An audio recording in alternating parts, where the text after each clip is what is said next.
Ya, Assalamualaikum warahmatullahi wabarakatuh.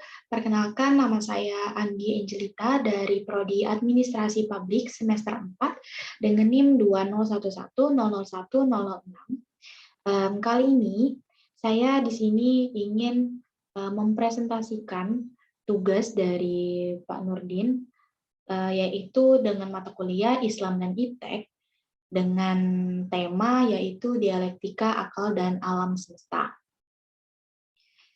Sebelum itu, saya ucapkan terima kasih pada teman-teman yang udah mau menonton video presentasi saya. Semoga apa yang saya sampaikan ke depan bisa bermanfaat dan bisa juga dipahami oleh teman-teman semua yang menonton.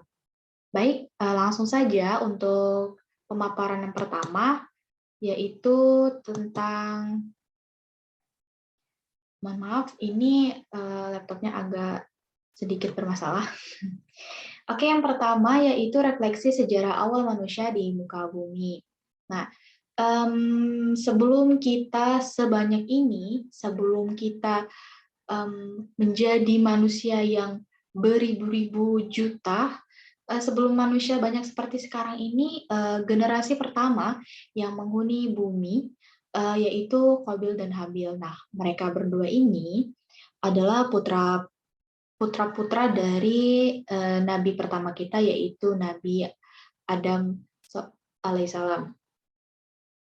Pada masa itu, untuk memenuhi kebutuhan pangan, mereka ini melakukan domestikasi tanaman dan hewan. Jadi Qabil mengembangkan domestikasi tanaman, sedangkan untuk Habil mengembangkan domestikasi hewan.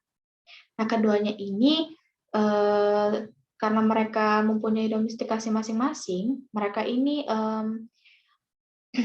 terlibat dalam sebuah konflik kompetisi. Nah, dan saat mereka konflik kompetisi itu ditengahi oleh ayah mereka, dan ayah mereka itu menyuruh mereka untuk berkurban. Nah, setelah mendengar perkataan ayahnya itu, mereka pun berkurban sesuai dengan hasil pekerjaan yang mereka tekuni. Kabil berkurban dengan tanamannya atau dengan hasil pertaniannya, sedangkan untuk Habil berkurban dengan hasil peternakannya. Ternyata setelah mereka masing-masing memberikan kurban mereka, akhirnya Allah hanya menerima kurban dari Habil. Hal itu ternyata memicu perasaan iri dan dengki di hati Habil gitu, sehingga mendorongnya melakukan pembunuhan terhadap Habil, padahal Habil itu adalah saudaranya sendiri. Nah, hal ini merupakan tragedi pembunuhan pertama dalam sejarah umat manusia, karena wajar saja mereka itu adalah manusia pertama yang ada di bumi. Bukan pertama, maksudnya itu adalah generasi pertama.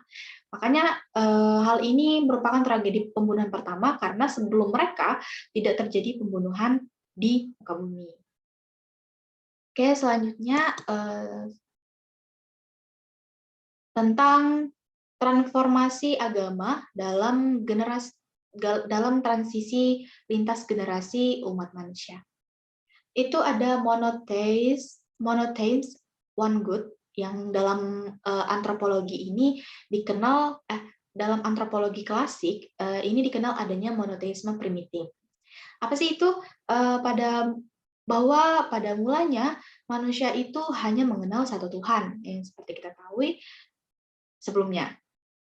Akan tetapi, seiring dengan persebaran manusia dan menjadi beragam bangsa dan bahasa, Tuhan yang satu itu diaktualisasikan dengan sebutan yang berbeda-beda seiring perkembangannya bangsa-bangsa dan bahasa-bahasa.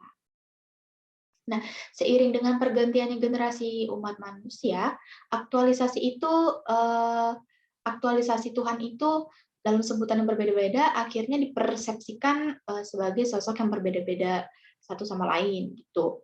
Yang seperti kita ketahui, agama kita sekarang di Indonesia sendiri ada 6 yang bisa disebutkan itu Islam, Kristen, Protestan, Hindu, Buddha, dan Konghucu. Dan itu juga menimbulkan perbedaan satu sama lain. Jadi pemikiran kita jadi berbeda-beda yang sebelumnya itu adalah Tuhan itu hanya satu, karena kita sudah melakukan perkembangan bangsa-bangsa dan bahasa-bahasa atau juga berbeda pikiran. Jadi Tuhan itu menjadi sosok yang berbeda satu sama lain. Diferensiasi politeistik itu menjadi semakin liar ketika suku-suku di dunia mulai membangun kultus individu terhadap leluhur mereka. Hal itu diabadikan kisahnya dalam Al-Quran tentang umat Nuh yang menciptakan patung pertama dalam sejarah umat manusia. Selanjutnya, yaitu tentang kritisisme Ibrahim dan kelahiran kembali monoteisme. Nah, Ibrahim ini mendapati kaumnya terjebak dalam politeisme akut. Mereka membuat patung-patung dan menyembahnya. Padahal patung-patung itu mereka buat sendiri, mereka bangun sendiri, namun mereka membangun untuk mereka sembah. Padahal itu bukan hal yang benar gitu. Maka Ibrahim mengkritiknya dalam Al-Quran surah Al-Anbiya surah 21 ayat 54 yang berbunyi, sesungguhnya kamu dan nenek moyang kamu berada dalam kesesatan yang nyata. Nah, maka kritisisme itu mendorong Ibrahim menghancurkan berhala-berhala itu, seperti yang kita ketahui ada di cerita Nabi Ibrahim, yang dimana beliau tidak ikut pesta dengan Raja Namrud, ya. Raja Namrud itu beliau tidak ikut berpesta. Ternyata beliau tidak ikut berpesta karena beliau menghancurkan berhala-berhala yang disembah oleh kaumnya Raja Namrud. Kritisisme itu juga mendorong Ibrahim mencari kebenaran sejati tentang Tuhan melalui interaksi dengan alam semesta. Seperti yang kita ketahui juga, jika kalian pernah membaca cerita tentang Nabi Ibrahim ini ketika masih kecil itu sangat penasaran dengan Tuhan, di mana beliau bertanya-tanya kepada matahari, bulan, dan itu ternyata membuat pemikiran beliau, oh Tuhan ini tidak bisa kita ketahui bagaimana bentuknya gitu. Nah, ia mencoba membaca alam untuk mencari petunjuk tentang Tuhan yang sebenarnya. Jadi gimana ya, Nabi Ibrahim ini adalah nabi yang benar-benar mencari Tuhannya gitu. Sehingga ketika beliau mendapatkan, beliau yang notabene-nya ayahnya adalah pembuat patung, beliau rela rela untuk tidak tinggal bersama ayahnya gitu. Oke,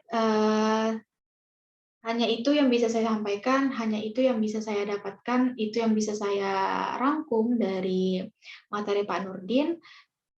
Semoga apa yang saya sampaikan bisa bermanfaat, bisa kalian pahami, dan juga ketika ada kesalahan kata dalam presentasi saya dalam video ini, saya mohon maaf yang sebesar-besarnya, karena manusia tidak ada yang sempurna. Sempurna itu hanya milik Allah Subhanahu wa Ta'ala. Sekian dari saya akhiri. Wassalamualaikum warahmatullahi wabarakatuh, dan terima kasih.